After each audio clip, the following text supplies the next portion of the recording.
oh, this video is far from perfect. It's not perfect at all. I'm eating my dinner. My makeup's not perfect. My hair's, not perfect. And what I want to highlight is, if we wait for everything to be perfect, my dog to not be drinking water, my cats not to be running around, the traffic noise to be settled down, I would never make a video. I would never have published my first book if I waited for everything to be perfect. So here's the thing about perfection. There's such a thing as good enough. And when we strive to be perfect, we can't help but miss the mark, because we aren't perfect. There's such a thing as reality. Things get in the way. The weather, our mood, our kids, our husband, our wife. A lot of things need to be taken into account when we try to be perfect. And I've been working with one client now for 4 years, and she's healing breast cancer. And there's two things standing in her way of her healing. One is the perfectionism. She has to have her house perfect, her bedroom perfect, her carpets vacuumed. It's only her and her husband in this 3,000 or 4,000 square foot house, but she doesn't like to have anybody come over unless the place is darn perfect. And I got to tell you that it makes life a real, it's a crapshoot, for one, because when is everything ever perfect? You put your Christmas tree up and the cat climbs up and knocks it down, and it's far from perfect. Or maybe like me, I was busy trying to record something this morning, and I'm making my breakfast, and guess what happened? My breakfast got burned. So here, when we're trying to do too many things at one time, nothing ends up being perfect. So number one, do one thing at a time. Don't multitask. And that's one thing that, I had to eat, and I had to get something done for You Wealth Revolution, which, by the way, I'm going to be on Wednesday the 14th, 1 o'clock, 4 o'clock Eastern.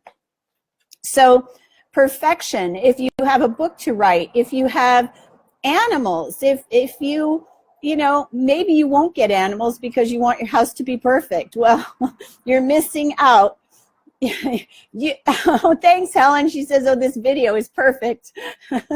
Thanks.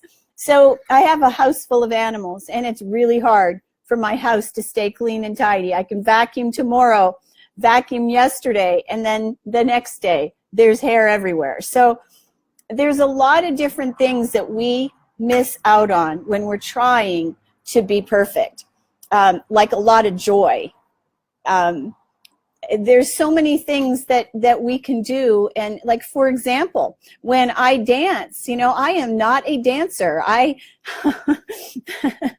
a white woman. I told my editor, I said, I'm not a good dancer. And he said, well, you're Ukrainian and Celtic. He says, you've got the natural thing. Well, I don't know about that, but I love to dance. Does it preclude me from dancing because I'm not a great dancer? Heck no. Will I sing karaoke? I love to do it. Am I a good singer? No, I'm not. But, if I'm going to a concert, which I am, I'm going to go see Billy Idol in Palm Springs or Palm Desert in May, I'm going to be up dancing, and I won't care who sees me.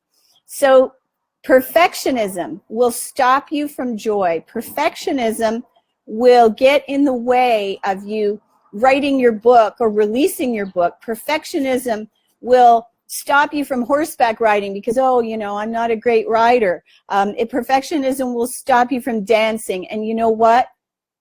Live each day like it's your last and enjoy it, and stop trying to be so darn perfect. Do your best and know that there's such a thing as good enough. And speaking of good enough, I decided today that I'm taking all the scientific data out of my new book, Happy Anywhere, and I'm going to put it on my blog, because I don't think you want all that science, and if you want it, you can read it on my blog. So it's going to shorten the book because I want people with short attention spans to read this book. Happy Anywhere will be out really soon. So does anyone have a question about perfection? Oh, okay. Helen says, and this is really good. Thank you, Helen, for sharing. I'm a pain in the ass when I try to be perfect and when I expect it from others. You know, when we when we want others to be perfect, yes, we can really fall short and be quite disappointed.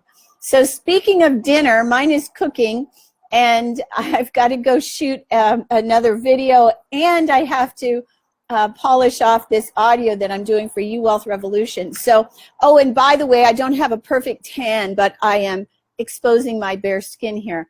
So do you see all the things that I am doing? I was chewing at the beginning of this video. The lighting might not be perfect. There's traffic out there. So I just want to remind you, we aren't perfect, and you will stop yourself. You'll be in that, I can't do it because it's not perfect. I can't release this because it's not perfect. I don't want to do that because I'm not perfect. I don't want to go out on a date with somebody because I'm not perfect. You will stop yourself from having joy. You will stop yourself from having happiness. When I let go of perfectionism, so much in my life changed. Let's see. Hi, Anthony. How are you? Are you perfect? I think we're all perfect the way we are. And here's the thing about perfection. When we love ourselves, we want to do our best, but perfectionism isn't the goal. So there's a difference between being the best you that you can be, taking care of yourself at the same time, doing your best versus trying to be perfect. So, oh, Anthony says he's perfect. Well, that's perfect, Anthony. All right, everybody, thanks for watching. And just remember, there is a dark side to perfectionism. There's such a thing as good enough, and you are all good enough the way you are. I love you. Thanks for watching. I'm Jennifer Elizabeth Masters. See you.